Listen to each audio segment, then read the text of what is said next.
രചയിതാക്കളെ, പ്രിയപ്പെട്ടവരെ, വളരെയധികം സന്തോഷമുണ്ട് ഇവിടെ നിൽക്കുമ്പോൾ. നമ്മളേറെ ഇഷ്ടപ്പെടുകയും ബഹുമാനിക്കുകയും ചെയ്യുന്ന ഒരാളുടെ ദീപ്ത സ്മൃതി നിറഞ്ഞു നിൽക്കുന്ന ഈ അന്തരീക്ഷം നിങ്ങളെപ്പോലെ തന്നെ എനിക്കും ഒരുപോലെ സങ്കടവും സന്തോഷവും നൽകുന്നതാണ്. ജീവിച്ചിരുന്നെങ്കിൽ ഇപ്പോൾ 80ാം പിറന്നാൾ ആഘോഷിക്കേണ്ടിയിരുന്ന പ്രിയപ്പെട്ട പത്മരാജൻ സർ നമ്മളോടൊപ്പമില്ല എന്നോർത്താണ് സങ്കടം. സന്തോഷം അദ്ദേഹത്തെ പോലുള്ള വലിയ പ്രതിഭകളുള്ള ജീവനുള്ള ഓർമ്മകളിലെങ്കിലും ജീവിക്കാൻ ആവുന്നല്ലോ എന്നതാണ്. ഞാൻ എപ്പോഴും പറയാറുണ്ട്, ഞാനും മമ്മൂട്ടിയൊക്കെ അടങ്ങുന്ന തലമുറയ്ക്ക് കിട്ടിയ സൗഭാഗ്യത്തെ പറ്റി.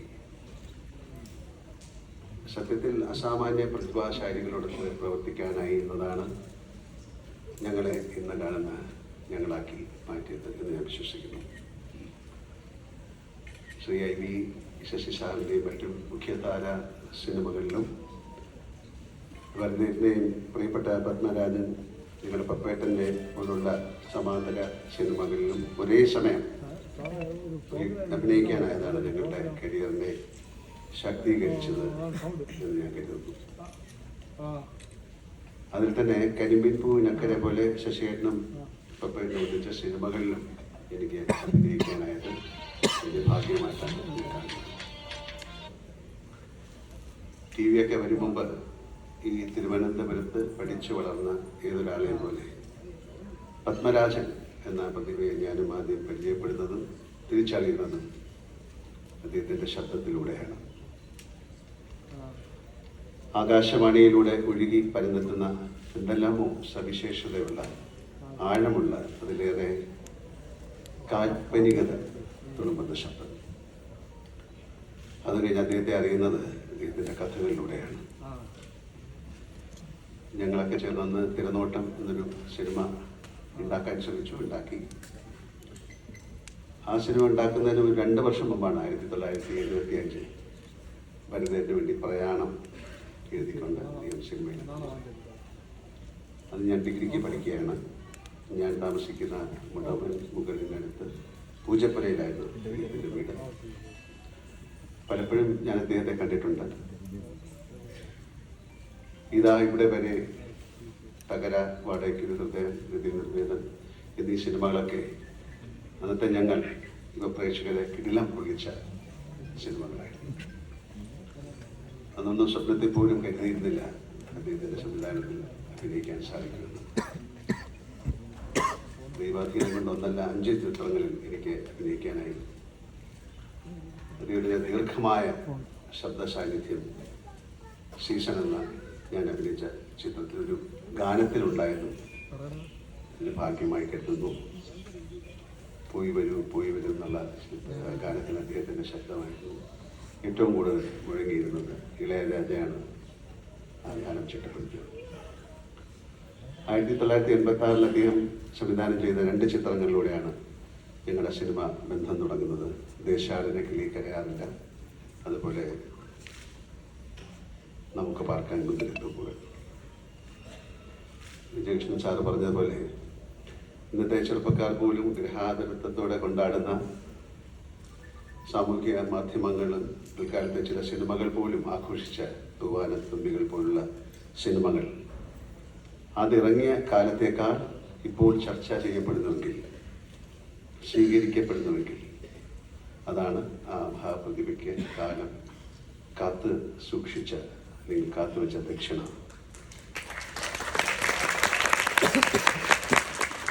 അതുപോലെ തന്നെ കാലത്തിന് മുമ്പേ പിറന്ന രചനകളായിരുന്നു സീസണും ദേശാടന കിളി കരയാറില്ല എന്ന സിനിമ. ഞാൻ വിശ്വസിക്കുന്നു ഒരു കലാകാരനെ സംബന്ധിച്ച വർഷം ഇത്ര കഴിഞ്ഞിട്ടും വായിക്കുകയും കാണുകയും ആസ്വദിക്കുകയും ചെയ്യപ്പെടുന്നുണ്ടെങ്കിൽ അതിൽ വലിയ ജന്മസാഫല്യം വേറെ ഉണ്ടെന്ന് എനിക്ക് തോന്നുന്നില്ല.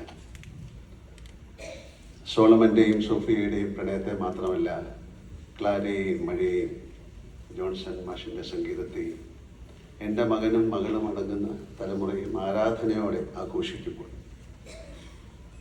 അതിൻ്റെയൊക്കെ ഭാഗമാകാൻ ആയതിൽ സത്യത്തിൽ എനിക്ക് ചാരിതാർത്ഥ്യമുണ്ട്. പത്മരാജനെ പോലെ ഒരാളുടെ സംവിധാനത്തിൽ, ഭരത് ഗോപിച്ചേട്ടനെ പോലെ, നെടുമുടി വേണുചേട്ടനെ പോലെ, കവിയൂർ പൊന്നമ്മ ചേച്ചിയെ പോലെ, അമ്പലിച്ചേട്ടനെ പോലെ മഹാപ്രതിഭകൾക്കൊപ്പം അഭിനയിക്കാൻ സാധിച്ചതിൽ, സഹകരിക്കാൻ സാധിച്ചതിൽ അതൊരു ഗുരുത്തമായിട്ട് കണക്കാക്കുന്ന ആളാണ് ഞാൻ. അഭിനേതാവ് എന്ന നിലയ്ക്ക് എനിക്ക് അദ്ദേഹം തന്ന 5 കഥാപാത്രവും 5 തരത്തിൽ വെല്ലുവിളി ഉയർത്തുന്നവയാണ് ഇവിടെ അദ്ദേഹം സൂചിപ്പിക്കുകയുണ്ടായി. സീസണിൽ മുഖ്യധാരയിൽ അക്കാലത്തെ എൻ്റെ പ്രതിനായക വേഷങ്ങളിൽ നിന്ന് വിഭിന്നമായൊരു പ്രതിനായകനെ അവതരിപ്പിക്കേണ്ടി വന്നു. അതുപോലെ ദേശാടനക്കിളിയിലാവട്ടെ അന്ന് നിഷിദ്ധമായിരുന്ന ഒരു ഇതിവൃത്യമാണ് അദ്ദേഹം സ്വീകരിച്ചത്. ആ കഥാപാത്രത്തിൻ്റെ ആത്മസംഘർഷം ഉൾക്കൊള്ളുക ബുദ്ധിമുട്ട് തന്നെയായിരുന്നു. അതിനും അണ്ടർ റേറ്റായി എനിക്ക് അനുഭവപ്പെട്ടൊരു സിനിമയാണ് കരിയിലക്കാറ്റ് പോലെ. മലയാളത്തിൽ ഇന്നോളം ഇറങ്ങിയ മൾട്ടി സ്റ്റാർ സിനിമകളിൽ വെച്ച് ഏറ്റവും അണ്ടർ റേറ്റഡായ ഒരു സിനിമയായിരുന്നു. പക്ഷെ അഭിനേതാവ് എന്ന നിലയ്ക്ക് സംതൃപ്തി എന്ന വേഷവുമായിരുന്നു. എനിക്ക് ലഭിച്ച മികച്ച പോലീസ് വേഷങ്ങളൊന്നായിട്ടാണ് ഞാൻ കരിയിലക്കാറ്റ് പോലെ എന്ന സിനിമയെ കാണുന്നത്. നമുക്ക് പാർക്കാൻ മുന്തിരിത്തോപ്പുകളും തൂവാനത്തുമ്പികളും മറ്റും നിർമ്മിക്കുമ്പോൾ എനിക്ക് ഓർമ്മയുണ്ട്, പപ്പൻ എന്ന് വിളിക്കുന്ന അനന്തപത്മനാഭനും മാധവക്കുട്ടിയും ഒക്കെ കുട്ടികളാണ്. അവരുമായും രാധാലക്ഷ്മി ചേച്ചിയുമായും കുടുംബപരമായും ഏറെ അടുപ്പമുണ്ട് എനിക്ക്. എൻ്റെ അമ്മയ്ക്ക് രാധാലക്ഷ്മി ചേച്ചി വലിയ കാര്യമാണ്. എന്നെ സംബന്ധിച്ച് ഈ നിമിഷം കൃതാർത്ഥതയാണ്. ഒരു വലിയ കലാകാരന്, എന്നെപ്പോലൊരു കലാകാരൻ നിർബന്ധമായി നൽകേണ്ട മാനസ പൂജയായിട്ടാണ് ഈ ചടങ്ങിന് പങ്കെടുക്കാൻ ലഭിച്ച ക്ഷണത്തെ ഞാൻ കണക്കാക്കിയത്. ഈ നിയോഗം എന്നെ തേടി എത്തിയതാണെന്ന് ഞാൻ വിചാരിക്കുന്നു. ജ്യേഷ്ഠ സഹോദരനെ പോലെ ഞാൻ കണക്കാക്കിയിരുന്ന പപ്പേട്ടൻ 80ാം ജന്മവാർഷിക വേളയിലെ പത്മരാജൻ അനുസ്മരണ ചടങ്ങിൽ പങ്കെടുക്കാൻ ഞാൻ തിരഞ്ഞെടുക്കപ്പെടുകയായിരുന്നു എന്ന് തന്നെയാണ് ഞാൻ വിശ്വസിക്കുന്നത്. അതിലെനിക്ക് അനൽപമായ അഭിമാനവും അതിലേറെ സന്തോഷമുണ്ട്.